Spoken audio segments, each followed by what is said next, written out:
CM योगी का हमला। सपा लोहिया के विचारों से हटी। औरंगजेब को आदर्श मानती है समाजवादी पार्टी। अबू आजमी को यूपी भेजो, इलाज कर देंगे। अबू आजमी को पार्टी से निकाले अखिलेश। तो योगी आदित्यनाथ किस तरह से अबू आजमी के मामले में समाजवादी पार्टी को घेरते नजर आए। जो व्यक्ति छत्रपति शिवाजी महाराज की परंपरा पर गौरव की अनुभूति करने की बजाय लज्जा महसूस कर रहा हो और औरंगजेब को अपना नायक मान रहा हो, क्या उसको भारत के अंदर रहने का अधिकार होना चाहिए क्या? और समाजवादी पार्टी को इसका जवाब देना चाहिए। एक तरफ आप कुंभ को कोसते रहे और दूसरी तरफ औरंगजेब जैसे दुष्ट और क्रूर धर्मान मंदिरों को तोड़ने वाले व्यक्ति को, भारत की आस्था को निर्ममता के साथ रौंदने का कार्य करने वाले व्यक्ति को महिमा मंडन करते हो। आखिर कौन सी नस ऐसी आपकी दबी हुई है कि आप लोग अपने उस व्यक्ति पर, उस विधायक पर नियंत्रण नहीं कर पा रहे हैं? और इसीलिए मैं कहना चाहता हूं कि खंडन क्यों नहीं समाजवादी पार्टी है? समाजवादी पार्टी खंडन करे इसका। लाल बिहारी सुनिए, समाजवादी पार्टी को, लाल बिहारी समाजवादी पार्टी को इसका खंडन करना चाहिए। समाजवादी पार्टी को इसका खंडन करना चाहिए और समाजवादी पार्टी को इसको बाहर निकाल देना चाहिए, निकाल देना चाहिए बाहर। और देखिए, इसी से जुड़ी एक और बड़ी खबर आपको बता दें। सस्पेंड होने के बाद सपा विधायक अबू आजमी, उनका बयान भी देखिए सामने आया है। उन्होंने सीधे कहा कि मैंने अपना बयान वापस लेने की बात कही थी, मैंने कुछ भी गलत नहीं कहा। अबू आजमी अपने बयान पर टिके हुए हैं। बयान वापस लेने के बाद भी निलंबित कर दिया, ये भी आरोप लगा रहे हैं अबू आजमी।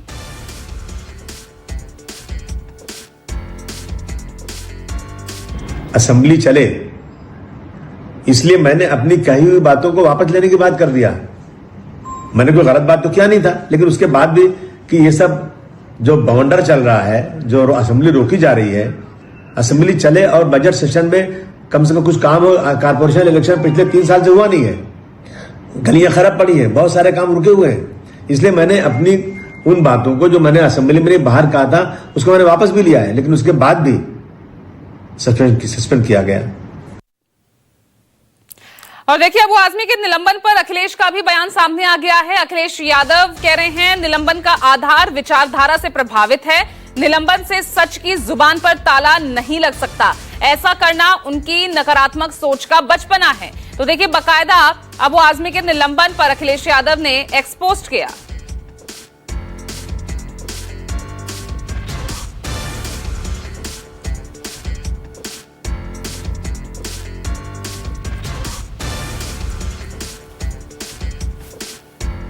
चलिए, 2 सहयोगी ग्राउंड जीरो से हमारे साथ जुड़ रहे हैं। इस वक्त आप टीवी स्क्रीन पर देख सकते हैं। विनोद जगदाले मुंबई से हमारे साथ लाइव हैं और मानस हमारे साथ लखनऊ से जुड़ गए हैं।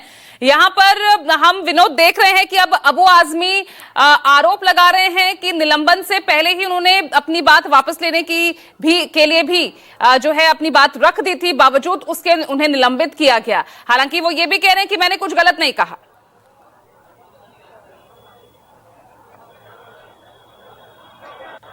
देखिए, मैं एक बात मैं यहाँ पर आपको बताना चाहता हूँ कि कल दिन भर के लिए सदन स्थगित कर दिया गया था। सिर्फ औरंगजेब के बारे में जो बातें एक दिन पहले अबू आजमी ने कही थी, उसके बाद सदन की कार्रवाई पूरे दिन के लिए स्थगित हुई थी।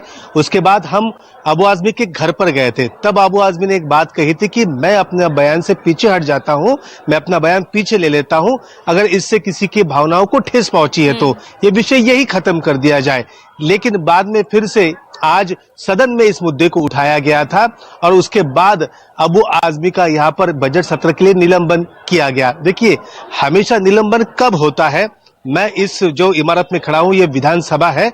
यहाँ पर करीब 18 साल से मैं कवरेज कर रहा हूँ। विधान भवन के अंदर, हाउस के अंदर अगर आपका बर्ताव सही नहीं हो, आपने हंगामा किया या फिर कई पेपर फाड़े, कुछ हंगामा ज्यादा किया, तो जाकर आपका निलंबन वहां पर होता है। लेकिन अबू आजमी का ये कहना है कि सदन के बाहर अगर मैंने ये बात कही है तो मेरा निलंबन क्यों होना चाहिए, ये बात सही नहीं है। अबू आजमी का ये भी कहना है कि अगर निलंबन किया गया है तो मेरा निलंबन नहीं, 4 लाख जो वोटर्स ने मुझे वोट दिया है, ये उनका भी निलंबन है, जिनकी भलाई के लिए मैं दिन रात काम करता हूं। अबू आजमी ने दूसरा सवाल ये भी यहां पर उठाया है कि अगर मुझ पर कार्रवाई आपने कर दी तो वो प्रशांत कोरटकर और राहुल सोलापुरकर, इन 2 व्यक्तियों ने छत्रपति शिवाजी महाराज की बदनामी की थी, उन्हें बुरा भला भी कहा था व्यक्ति ने, तो उन पर कार्रवाई सरकार क्यों नहीं कर रही है? सरकार दोहरी नीति क्यों अपना रही है? ये सवाल यहाँ पर अबू आजमी ने उठाया है। देखिए, अब ये मामला शायद शांत हो जाएगा अबू आजमी के बजट सत्र के निलंबन तक, क्योंकि ये मामला काफी गर्मा गया था, जगह जगह आंदोलन भी चल रहा था।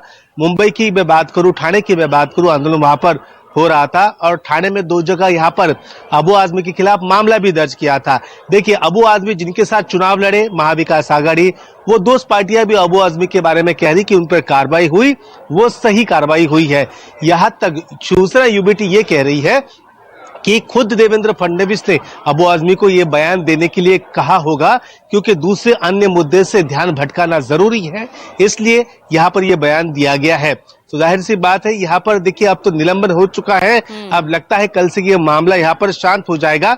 लेकिन विपक्ष प्रशांत कोरटकर, जिन्होंने छत्रपति शिवाजी महाराज के बारे में बुरी बात कही थी, उसको लेकर, और दूसरा राहुल सोलापुरकर नाम का एक एक्टर है, उस पर क्या कार्रवाई होगी, इसको लेकर विपक्ष कल भी हंगामे करने के आसार यहाँ पर नजर आ रहे हैं। देखिए, राजनीति यहाँ शुरू हुई, इसकी गूंज उत्तर प्रदेश में भी सुनाई दी। खुद उत्तर प्रदेश के मुख्यमंत्री ने इस बारे में वहां पर टिप्पणी की है। तो जाहिर सी बात है, मानस हमारे साथ है और मैं ये उनसे सवाल करने वाली थी विनोद कि यहाँ तो मामला ये थमेगा या नहीं थमेगा, लेकिन चिंगारी इस मामले की यूपी जा पहुंची है। विधान परिषद में जिस तरह से मानस आज योगी आदित्यनाथ पूरी समाजवादी पार्टी को घेरते नजर आए, हालांकि अखिलेश ने अच्छा बचाव किया अबू आजमी का।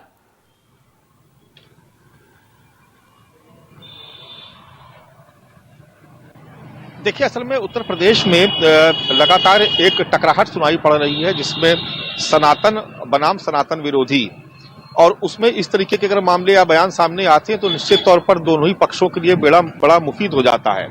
और चूंकि अब उपचुनाव भी खत्म हो चुके हैं, उत्तर प्रदेश एक तरीके से 2027 के विधानसभा चुनाव की तैयारी में लगभग उतरने जा रहा है, तमाम दलों की रणनीति बनना शुरू होगी। ऐसे में आप देखेंगे कि पिछले 2-4 दिन का अगर आप घटनाक्रम पर गौर करेंगे तो आपको लगेगा कि एक तरफ सनातन समर्थक भारतीय जनता पार्टी, उसके समर्थक खड़े हुए हैं, दूसरी तरफ दूसरे खेमे में अब झगड़ा इस बात का हो रहा है कि कौन ज्यादा मुसलमानों का हितैषी है।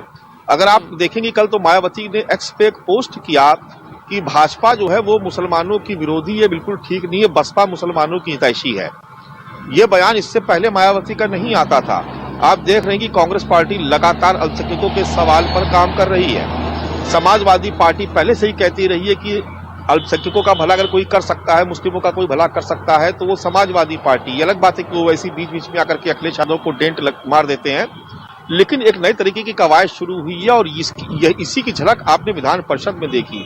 औरंगजेब एक ऐसा मुद्दा है जिस पर समय समय पर वाद विवाद होता रहता है, और जब महाराष्ट्र से ये बयान आया तो एक मौका था उत्तर प्रदेश में ये बताने के लिए कि समाजवादी पार्टी का चरित्र ही ऐसा है, वो क्रूर शासकों को, मुगलों को वो का महिमा मंडन करती है और सनातन का विरोध करती है। तो मुख्यमंत्री के जो भाषण की शुरुआत हुई, संबोधन की शुरुआत थी, तो वो महाकुंभ और सनातन से होते होते फिर औरंगजेब पर आई और कहा कि ये कमबख्त समाजवादी नेता, ये शब्द उन्होंने वहां टर्म इस्तेमाल किया। तो उसके बाद से आप देख रहे हैं कि समाजवादी पार्टी की तरफ से प्रतिक्रियाएं आ रही हैं।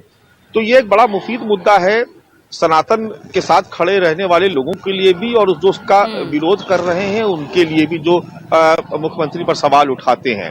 तो एक तरफ पीडीए की बात करने वाले लोग हैं, एक तरफ सिर्फ कट्टर सनातन की बात करने वाले लोग हैं, उसमें बीच में अगर औरंगजेब का नाम आता है तो निश्चित तौर पर यहाँ से वोट बैंक की एक नई सियासत की लकीर शुरू होती है, जिसके पीछे दोनों ही धड़े भागने की कोशिश करते, क्योंकि दोनों को ही अपने कोर वोट बैंक को बहुत मजबूत करना है ताकि उसमें बिखराव ना आए।